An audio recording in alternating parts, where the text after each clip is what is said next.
Assalamualaikum warahmatullahi wabarakatuh. Selamat pagi anak-anak Bu Guru kelas 1A. Apa kabarnya hari ini? Mudah-mudahan semuanya sehat ya. Amin. Alhamdulillah Bu Guru juga dalam keadaan sehat. Siapa di sini yang sudah kangen belajar di kelas? Pasti semuanya sudah kangen ya. Sama, Bu Guru juga kangen sekali mengajar di kelas. Tapi kondisi saat ini masih belum aman, masih belum memungkinkan untuk kita sama-sama belajar lagi di kelas. Karena apa coba? Ya, karena masih ada virus corona. Jadi lebih baik kita stay at home dulu ya. Belajar di rumah, berdiam diri di rumah, bermain di rumah. Nah, itu lebih aman daripada kita berada di luar rumah. Oke? Nah, anak-anak, pada hari ini kita akan belajar tentang apa ya? Oke, sebentar ya. Nah, kita akan belajar tema 8, subtema 2, pembelajaran 2. Tentang apa ya? Siapa yang tahu? Ya, tentang musim kemarau. Sebelum belajar, kita nyanyi dulu yuk. Yang tahu lagu Awan Putih, nyanyi ya sama-sama.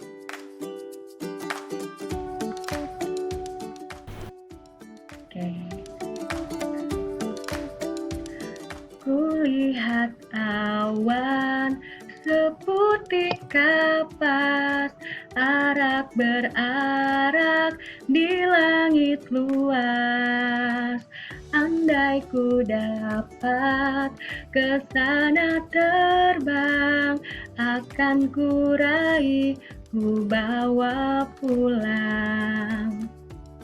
Kulihat awan seputih kapas, arak berarak di langit luas.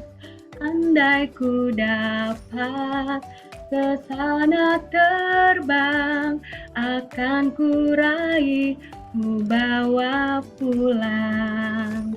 Yeay! Terima kasih sudah bernyanyi bersama-sama.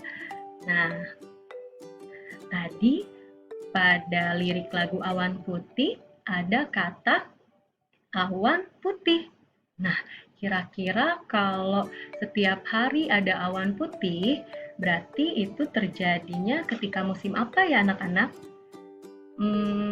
Siapa yang tahu? Ya, kalau ada awan putih berarti terjadi ketika musim kemarau. Nah, jadi di Indonesia itu ada dua musim, yaitu musim hujan dan musim kemarau. Nah, apa saja sih ciri-ciri musim kemarau? Yuk kita lihat pada gambar. Nah, ini adalah gambar ketika musim kemarau. Yang pertama, ciri-cirinya hampir setiap hari langit cerah ya. Jadi ketika pagi hari langitnya itu berwarna biru, ketika siang hari di langitnya tampak ada awan-awan putih. Kemudian ketika sore hari langitnya berubah menjadi warna jingga sinarnya seperti yang ada pada gambar. Ini terjadi ketika sore hari. Nah, yang kedua, udara terasa hangat. Nah, kita lihat mataharinya itu bersinar begitu sangat terik, sehingga udaranya terasa hangat, terasa panas. Nah, oleh karena itu, kita lebih mudah untuk berkeringat ya. Lihat pada gambar, orangnya sedang keringatan ya karena saking panasnya. Kemudian yang ketiga, tanah menjadi kering. Kenapa sih tanahnya sampai kering? Karena ketika musim kemarau itu jarang terjadi hujan. Jadi tanah-tanahnya sampai kering, sampai kekeringan. Nah, oleh karena itu, supaya tidak terjadi kekeringan yang berkepanjangan, kita harus bisa menghemat air. Nah, bagaimana ya caranya menghemat air? Sudah tahu? Nah, ini ya, kita lihat yang pertama, Titi menyiram tanaman menggunakan air bekas cucian beras. Oh, ternyata air cucian beras itu bisa dijadikan untuk menyiram tanaman ya anak-anak. Kenapa ya? Karena air bekas cucian beras itu mengandung banyak vitamin dan zat-zat yang diperlukan oleh tanaman, sehingga tanamannya bisa semakin subur. Iya, betul. Yang kedua, setelah digunakan, keran air ditutup dengan rapat. Nah, jadi setelah digunakan ditutup kembali dengan rapat. Supaya apa sih? Supaya tidak ada lagi tetesan-tetesan yang mengalir dari keran, karena hal itu bisa menyebabkan pemborosan air. Kemudian yang ketiga, menaburkan kompos daun di sekitar tanaman.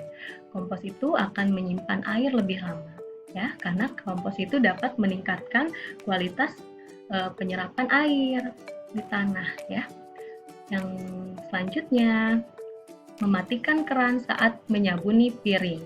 Nah, jadi ketika mencuci piring, kita sabuni dulu piring-piringnya sampai selesai. Setelah semuanya disabuni, baru kita buka keran airnya, kita bilas dengan air yang mengalir, ya.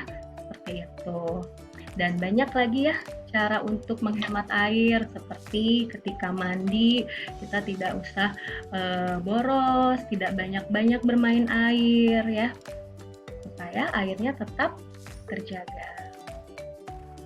Oke, selanjutnya kita lihat yuk aktivitas yang dilakukan oleh Udin dan teman-teman ketika musim kemarau. Nah, apa ya yang mereka lakukan? Nah, seru sekali ya. Pada musim kemarau, Udin dan teman-temannya bermain di tepi sungai. Nah, pada musim kemarau, udara terasa panas. Edo dan teman-teman merasa sangat kepanasan. Tubuh mereka pun mudah berkeringat. Kebetulan di dekat rumah Edo ada sungai yang airnya masih bersih. Saat musim kemarau, air sungai itu menjadi surut. Nah, Edo dan teman-teman duduk di tepi sungai, kemudian bermain air dengan kaki. Mereka bermain sambil menyiram air ke badan. Badan mereka pun terasa segar. Nah, kita coba lihat apa yang dilakukan Udin. Udin menyiram air ke kepalanya. Wah, hebat sekali ya Udin. Hal itu membuat kagum teman-temannya. Nah, selesai bermain air, ya, apa yang mereka lakukan? Nah, Udin dan teman-temannya itu melakukan percakapan. Kata Udin, asik sekali beraktivitas air di sungai. Tadi kita duduk-duduk di tepi sungai.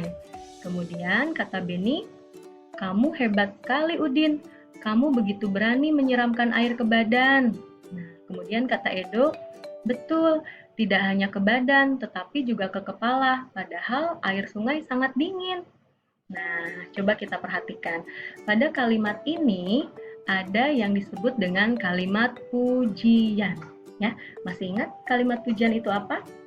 Kalimat pujian itu adalah kalimat yang diberikan kepada seseorang karena kita kagum terhadap apa yang telah ia lakukan.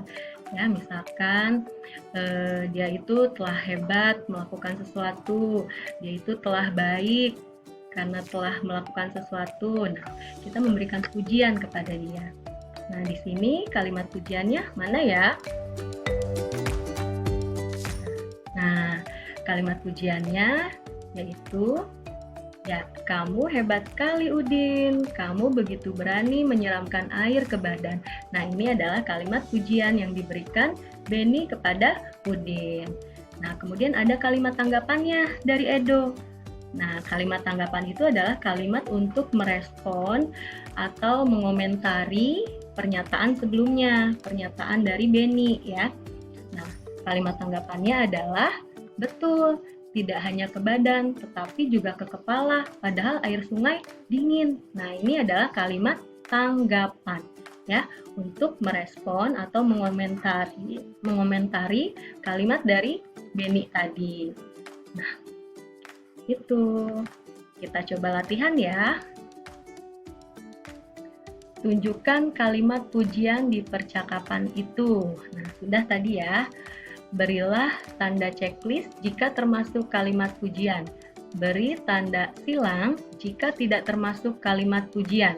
Kemudian, beri tanggapan jika termasuk kalimat pujian.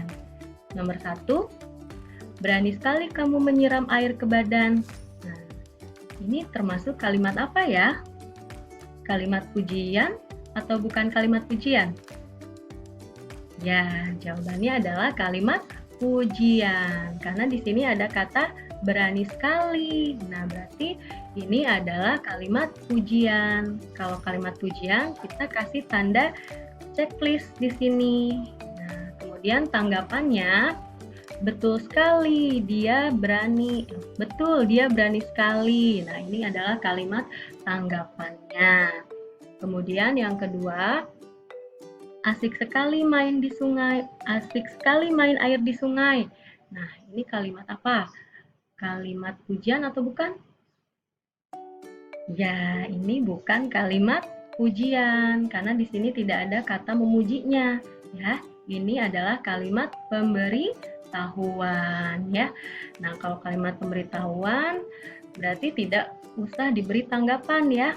Nah, di sini perintahnya beri tanggapan jika termasuk kalimat pujian, ya. Jadi kalau bukan kalimat pujian tidak perlu diberi tanggapan, ya. Di sininya dikasih tanda silang. Kemudian yang ketiga, kamu hebat Udin, berani menyiram air ke kepala. Nah, ini kalimat apa? Kalimat pujian atau bukan? Ya, ini adalah kalimat pujian karena di sini ada kata kamu hebat Udin. Nah, berarti ini adalah kalimat pujian. Nah, tanggapannya apa ya? Tanggapannya ya bisa ya, benar sekali Udin sangat hebat, padahal airnya sangat dingin. Nah, contohnya tanggapannya seperti itu. Nah, di sini kita kasih tanda checklist. Nah, nomor 4, nomor 5, dan nomor 6 kamu jawab di buku latihan, ya, ditulis dari nomor 1 sampai nomor 6, ditulis di buku latihan, kemudian dikirim juga ke Google Classroom ya. Oke, nanti Bu Guru tunggu. Oke. Tetap semangat belajar di rumah. Ya, jangan lupa selalu berdoa semoga pandemi corona ini segera berakhir dan kita bisa bersama-sama lagi berkumpul di sekolah. Oke. Terima kasih sudah menyaksikan video pembelajaran hari ini. Wabillahi taufik wal hidayah. Wassalamualaikum warahmatullahi wabarakatuh.